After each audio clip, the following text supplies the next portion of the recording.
Hello students, welcome to CACPIS Academy. Myself your Apurva sir. Today's date is 3rd of June. Let's start our CACPIS Academy newspaper analysis. So आप यहाँ पर ये topic listed देख सकते हो. और students, अगर आपको ये एनालिसिस अच्छा लग रहा है, if you are thinking that कुछ नॉलेज आप गेन कर पा रहे हो मेरे न्यूज़पेपर एनालिसिस से, then please do like, comment and share and subscribe to our YouTube channel so that we also get motivation in posting everyday current affairs analysis. तो अगर आपको इस एनालिसिस का PDF चाहिए विथ फुल कंटेंट तो आप हमारे टेलीग्राम चैनल को ज्वाइन कीजिए @CACP_Assam. वहाँ पर इस एनालिसिस के बाद ये वीडियो का लिंक, उसके साथ साथ ये PDF भी वहाँ पर अपलोड हो जाएगा. So just a reminder to all of you that 8 June को है आपका APSC CCE prelims. CE prelims. तो स्टूडेंट्स, अगर आपको करंट अफेयर्स में बूस्ट चाहिए, असम रिलेटेड करंट अफेयर्स में सिर्फ और सिर्फ आपको ये 299 में सॉफ्ट कॉपी ये मैगज़ीन आपको मिल जाएगा. और आपको टेस्ट सीरीज़ भी अगर आपके पेंडिंग है, आप और भी ज़्यादा टेस्ट सीरीज़ देना चाहते हो, तो we have a set of 40 test series जहाँ पर 14 GS सेक्शनल टेस्ट है, 15 CSET टेस्ट है और उसके साथ 11 फुल लेंथ टेस्ट सीरीज़ है, जो कि आपको मिलेगा 999 में नहीं. ये सिर्फ एक लिमिटेड टाइम ऑफर है, आपको वो मिलेगा 499 रुपीज़ में. तो आप इस नंबर पे कॉल करके आप ये ऑफ़र अवेल कर सकते हैं.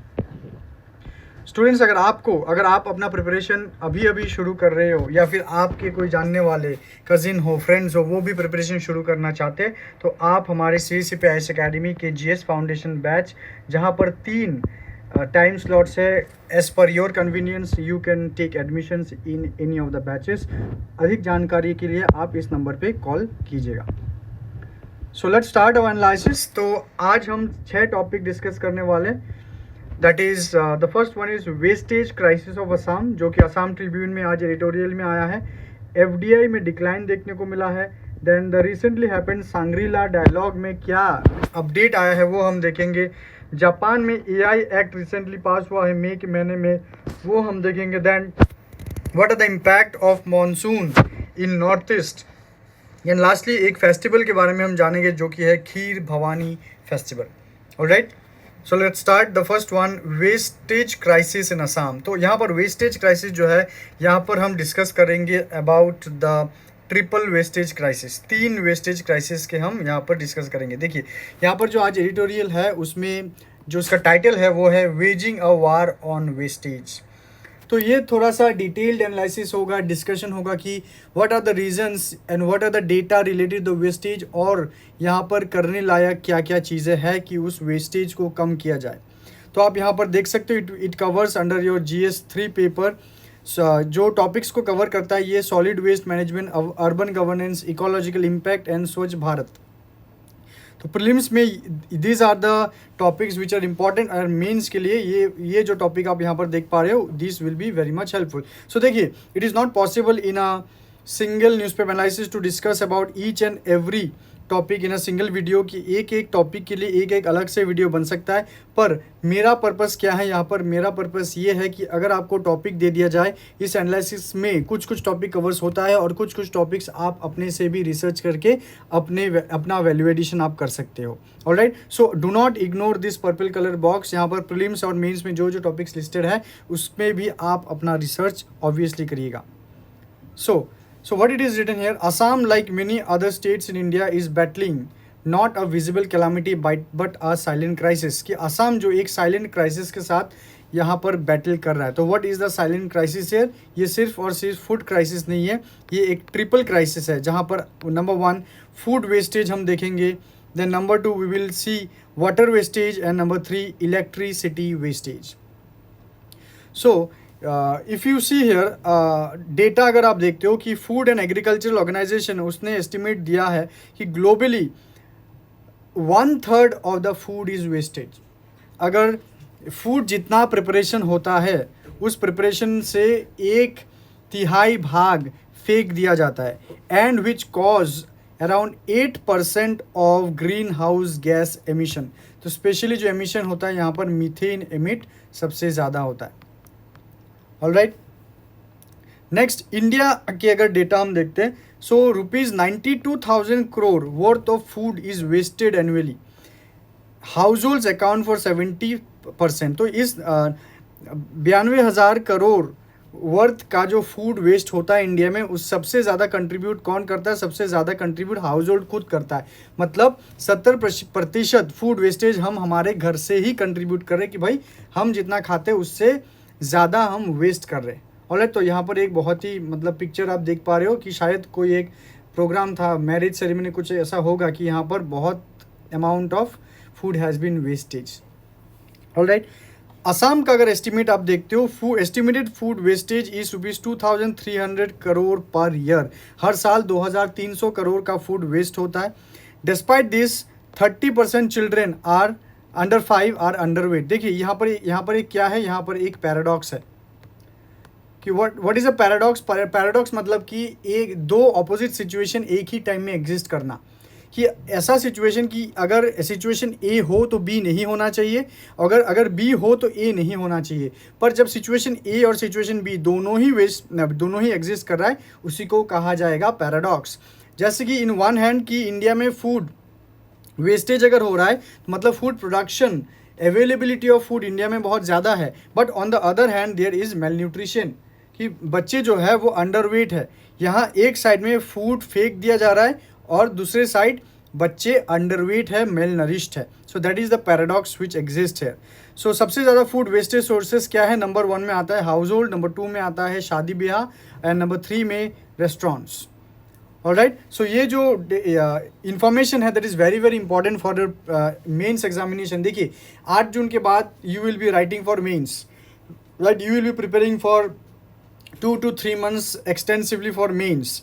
तो ये सब चीज़ें धीरे धीरे हम अपने एनालिसिस में लाएंगे कि आप जो क्वेश्चंस आए आप उसको आसानी से अटेम्प्ट कर पाओ।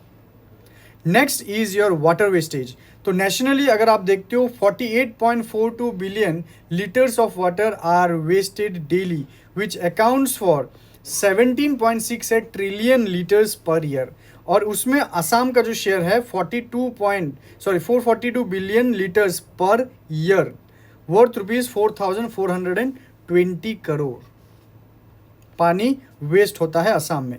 ओके, इश्यूज़ अगर अर्बन एरियाज़ में आप इश्यूज़ देखोगे, सबसे ज़्यादा पानी होता है, वेस्टेज होता है by of the leaking pipelines. आते जाते आप शहरों में देखोगे कहीं पाइप में फट गया है, पाइप थोड़ा सा लीक है, वहाँ से पानी कंटिन्यूसली बह ही रहा है, 2 दिन 4 दिन 5 दिन महीना बीत जाता है, उस चीज़ को रिपेयर नहीं किया जाता। ओवरफ्लोइंग टैप्स, कि आप अपने घर में भी काम करने के लिए पानी बहुत वेस्ट कर रहे हो, नल को छोड़ देते हो, फिर भूल जाते हो, बाल्टी भर के वो गिर जाता है पानी, so that is overflowing taps. और बहुत भी, और फेस वॉश करने के लिए, हैंड वॉश करने के लिए, फिर भी आप you keep open your tap and continuously the tap water runs out. Rural areas में क्या है, there is already a scarcity of safe drinking water. Rural area में सेफ ड्रिंकिंग वाटर का स्केर्सिटी है। ऑलराइट, इलेक्ट्रिसिटी वेस्टेज अगर हम देखते हैं कि India's technical plus distribution loss is 20%, कि जहाँ से इलेक्ट्रिसिटी डिस्ट्रीब्यूट होता है वहाँ ही 20% इलेक्ट्रिसिटी लॉस होता है। असम में 2023 कंजम्पशन अगर देखते हैं हम, around 10,004 gigawatt has been lost, which worth rupees 1,200 crore. Alright, तो रियल लाइफ इम्पैक्ट क्या पड़ता है कि excess power in urban public buildings की वो बहुत ज़्यादा इलेक्ट्रिसिटी यूज़ कर रहा है in the name of usage, but actually that is wastage, कि जो नहीं चाहिए फिर भी वो अप्लायंसेस, लाइट, फैन वगैरह हम ऑन रखते हैं। Power deficit in rural home, students force to use kerosene lamps, कि अर्बन एरियाज़ में हम ज़्यादा इलेक्ट्रिसिटी यूज़ कर रहे हैं, इसके वजह से रूरल एरियाज़ में डेफिसिट देखने को मिलता है, वहाँ पर पावर सप्लाई कम दिया जाता है। Alright, so what is the root cause of all this things? The first one is public apathy and ignorance, कि लोग बाग ये जो वेस्ट हो रहा है, पानी वेस्ट हो रहा है, फूड वेस्ट हो रहा है, लोग बाग सोच रहे हैं हमारे पास पैसा है, हम उसको खरीद के खा सकते, तो what's the wrong thing in wasting this? तो वहाँ पर एक अवेयरनेस नहीं है, लोगों का जो बिहेवियरल इनर्शिया है that is not proper, that is inappropriate. Poor infrastructure, leaking pipelines, lack of cold chain लगता है फूड स्टोरेज के लिए, inefficient power grids, number 3, policy and governance gaps, yes very important. Weak enforcement, lack of monitoring, कि ये जो food wastage हम कर रहे हैं इसमें क्या मॉनिटरिंग है, क्या चेक एंड बैलेंसेस है, कुछ भी नहीं है। पानी जो वेस्ट हो रहा है उसमें क्या चेक्स एंड बैलेंसेस है, कुछ भी नहीं है। इलेक्ट्रिसिटी जो हम वेस्ट कर रहे हैं, ओवर यूज़ कर रहे हैं, उसमें क्या चेक्स एंड बैलेंसेस है, कुछ भी नहीं है। इसी वजह से there is a policy and governance gap. Number 4, cultural norms, over serving food, कि इंडिया में देखा जाता है कि भाई लोगों को चाहिए नहीं फिर भी नहीं नहीं खाइए आप, हमारे घर में आए तो ज़्यादा खाइए, तो वो ओवर सर्विंग होता है। ओवर सर्विंग की वजह से फूड वेस्ट ज़्यादा होता है। रनिंग टैप्स एंड अप्लायंसेस, कि अगर आप वो रूम में नहीं है फिर भी आप एसी ऑन करके चले गए हो, फैन ऑन करके दूसरे रूम में बैठे हुए हो, you forget to switch off your fan, वो it is a very common habit in our Indian households. Associating waste with affluence, इसका मतलब है कि अगर आप फूड को या फिर कोई भी चीज़ को वेस्ट कर पा रहे हो, that signify that you have a upper strata, कि आप पैसा है मेरे पास है इसीलिए मैं वेस्ट कर पा रहा हूँ, आपके पास नहीं है इसीलिए आप वेस्ट नहीं करते हो, उसको जमा करके रखते हो आप, ठीक है। That is a behavioural inappropriateness. Alright, the next news is about FDI decline. Foreign direct investment में रिसेंटली डिक्लाइन देखने को मिला है। तो आज जो आर्टिकल आया है, why has the net FDI inflow plummeted, plummeted का मतलब है डिक्लाइन। ऑलराइट, सो फिर से मैं कह रहा हूँ, आप लोग ये पर्पल बॉक्स को बहुत अच्छे से देखिए, what are the topics associated with the news और जिसको आपको पढ़ना है। Okay, so the recent RBI bulletin से जो डेटा मिला है उसमें कहा गया है कि मई 2025 में इंडिया से the net FDI has sharp decline. So if you look at the trends, what are the data that has been released is the gross FDI inflows, gross means the total FDI that has been flown from foreign country to India from the foreign investors, that is $81 billion, but the net FDI plummeted to $353 million. That is a change in FDI. So gross FDI to GDP ratio declined from 3.1 to 2.1. That is a sharp decline from 2020 to 2024 within this time frame of 4 years. The net FDI to GDP fell from 1.6 to nearly 0 in the same period. Outward FDI means the FDI that has went out from India, बाहर के country में जो Indian है Indian investors they invested abroad and disinvestment have increased, indicating capital exit from India. तो capital exit from India का मतलब है outflow of Indian funds into foreign countries.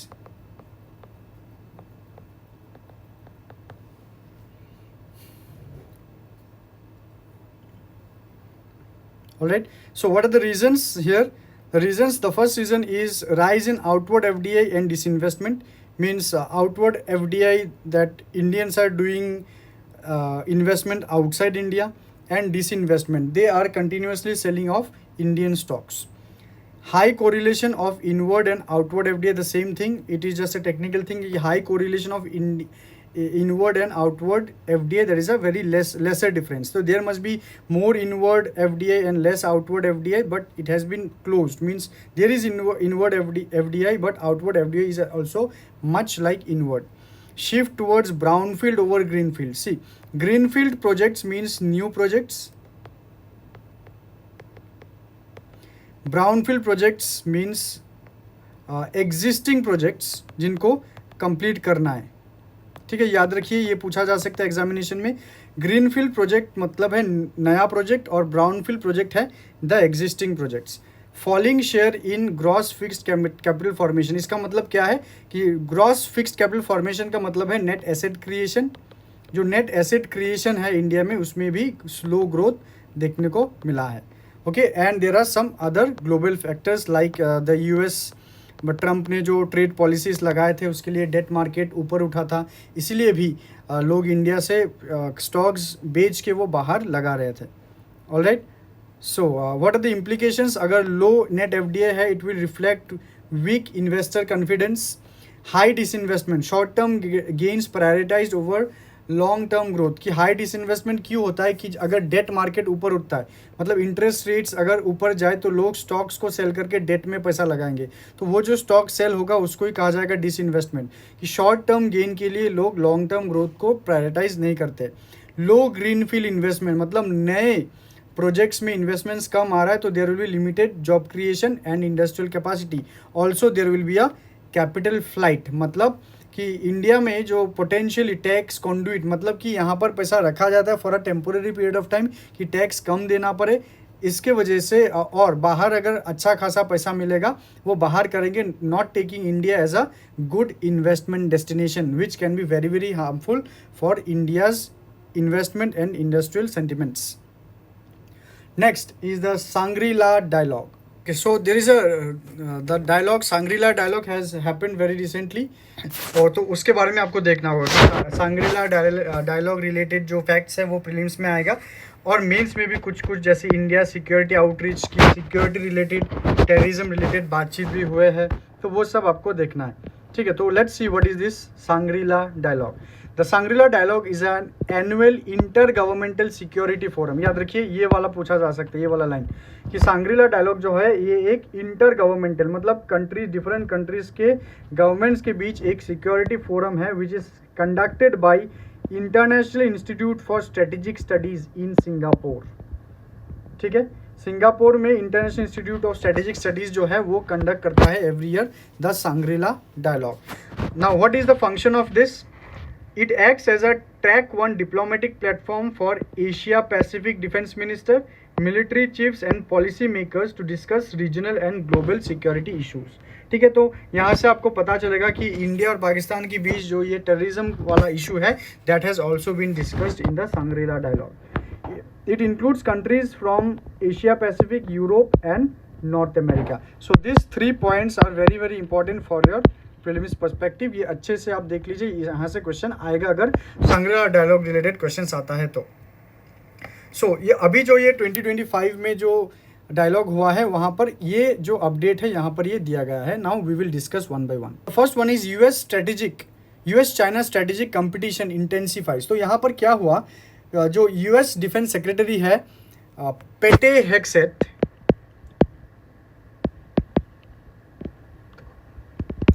he accused China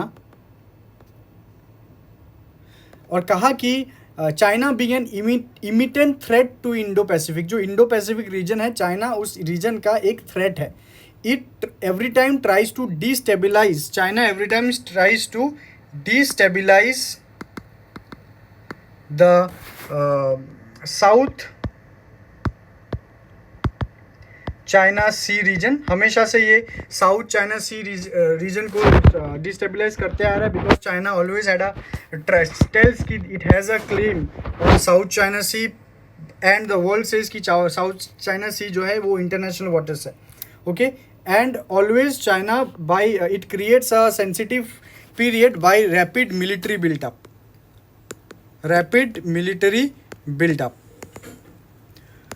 okay, China का भी response था। China ने response में कहा है कि it sent a low level delegation possibly anticipating confrontation. तो इसीलिए चाइना ने एक लो लेवल डेलीगेशन भेजा है, बहुत ज़्यादा वहाँ पर हीट अप मोमेंट ना क्रिएट करे। और उसने एक्यूज़ किया है यूएस को, जैसे कि यूएस ने चाइना को एक्यूज़ किया है to become a threat and to destabilise the Indo Pacific region.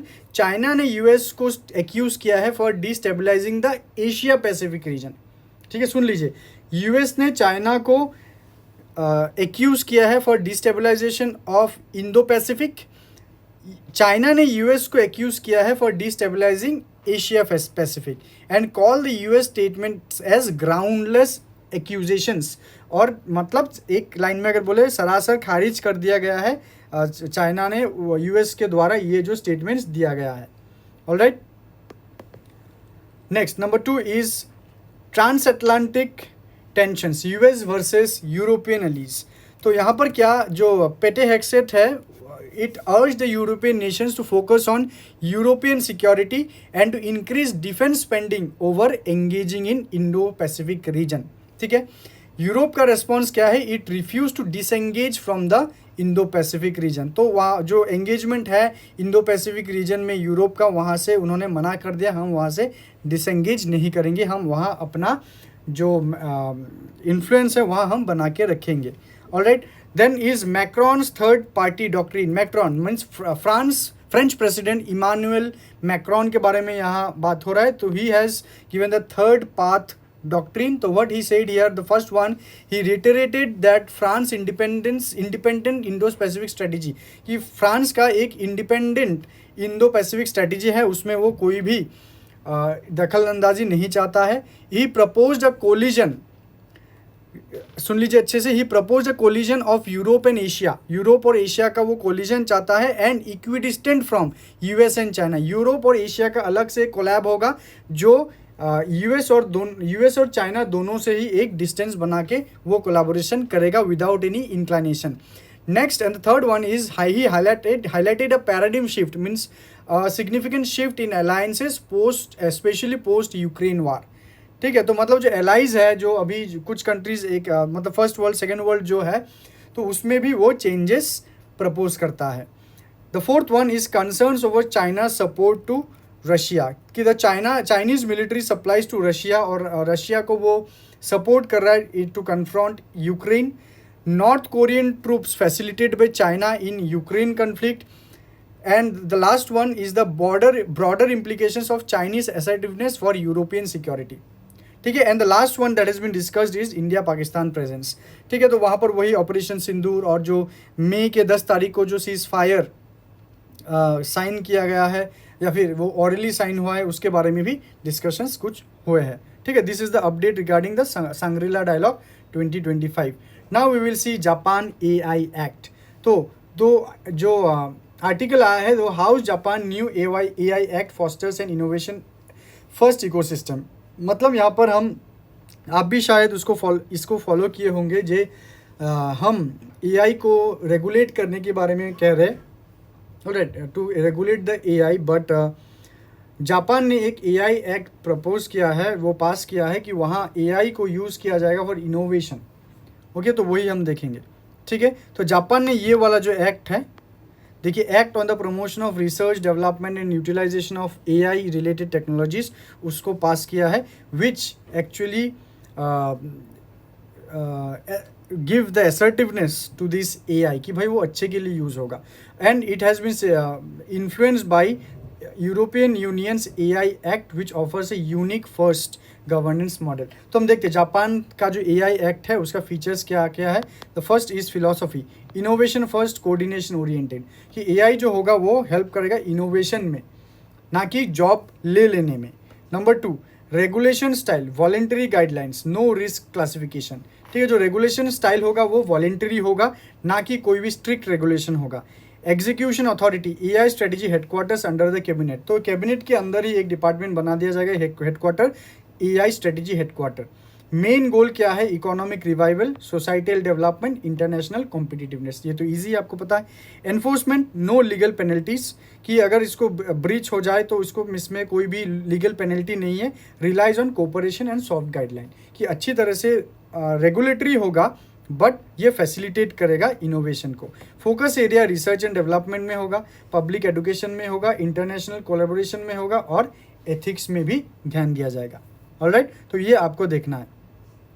तो अगर हम अभी यहाँ पर ये 4 कंट्री का हम AI एक्ट्स को अगर हम कंपेयर करते हैं, तो लेट्स सी, जापान का इनोवेशन फर्स्ट मॉडल, EU का राइट्स फर्स्ट, USA का बैलेंस्ड, और UAE का स्टेट लेड।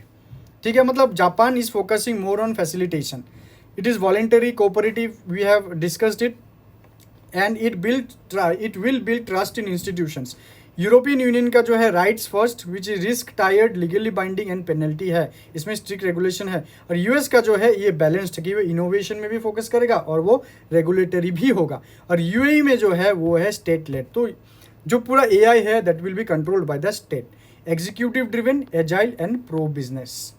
ठीक है, ना कि प्राइवेट के हाथ में कोई भी वॉलेंटरी का कंपोनेंट यहाँ पर नहीं है, वो पूरा स्टेट लेड होगा। Next is monsoon impact in north east. तो ये article from the article monsoon woes, north east states need a long term plan to deal with floods. Alright, तो यहाँ पर आपको सबसे ज़्यादा जो इंपॉर्टेंट है, बेसिक इंपॉर्टेंट है, दैट इज़ द मॉनसून का जो ज्योग्राफी है। तो हमें क्या पता है मॉनसून का ज्योग्राफी, जो साउथ वेस्ट मॉनसून है, इट हैज़ 2 ब्रांचेस, एक है अराबियन सी ब्रांच, तो यहाँ से एक मॉनसून विंड जाता है और एक घूम के यहाँ से आएगा, ये है बे ऑफ बंगाल ब्रांच। ठीक है। जो अराबियन सी ब्रांच है वो it hits Kerala and moves northward, तो ये वाला जो है ये केरला को हिट करके वो सीधा जाएगा, यहाँ बारिश नहीं होगा। वो बारिश कहाँ होगा, यहाँ जो विंध्या रेंज है, सॉरी अरावली रेंज है, अरावली रेंज में जब स्ट्राइक करेगा इस जगह पर वो बारिश वो करता है थोड़ा थोड़ा, but not like the bay of Bengal branch. सबसे ज़्यादा अगर बारिश करता है वो मानसून का, that is the bay of Bengal branch. First it enters the Andaman and Nicobar island, then north east India before advancing westward. तो जब ये यहाँ पर जो 3 हिल है द फनल टाइप, खासी जयंतिया एंड गारो हिल्स, तो यहाँ पर टकरा के सबसे ज़्यादा बारिश यहाँ पर होता है। तो ये आप बेसिक्स ज्योग्राफी में पढ़े होंगे, तो थोड़ा सा मैंने आपको बता दिया। और दिस ऑल्सो सेकेंडरी मानसून की, मानसून जब रिटर्न करेगा from the month of October, तो ये वाला विंड जो है वो यहाँ से यहाँ रिटर्न करेगा और वो बारिश कहाँ करेगा, साउदर्न इंडिया में बारिश करेगा, which is known as the retreating monsoon. ठीक है। सो जो मानसून का जो टॉपिक है it is very important for your basic, हाँ, both for prelims and mains.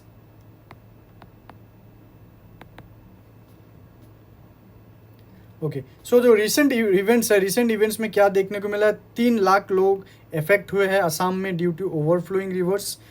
Tripura और Sikkim it has faced intense rain and landslides. Death toll of 30 people till May 29, 22 deaths have been reported on May 31 alone.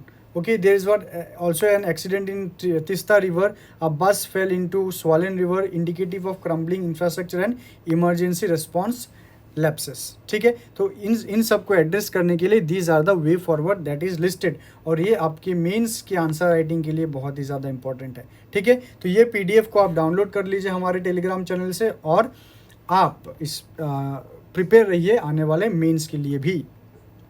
And the last one for today that is the Kheer Bhavani festival. तो news क्या है, Pahalgam attack cast shadow on turn out at Kheer Bhavani festival. तो हमें यहाँ से क्या जानना है, it is very important for your prelims में ज़्यादा इंपॉर्टेंट है। तो हम देखेंगे आज यहाँ पर खीर भवानी फेस्टिवल क्या है, या फिर ये खीर भवानी मंदिर का सिग्निफिकेंस क्या है।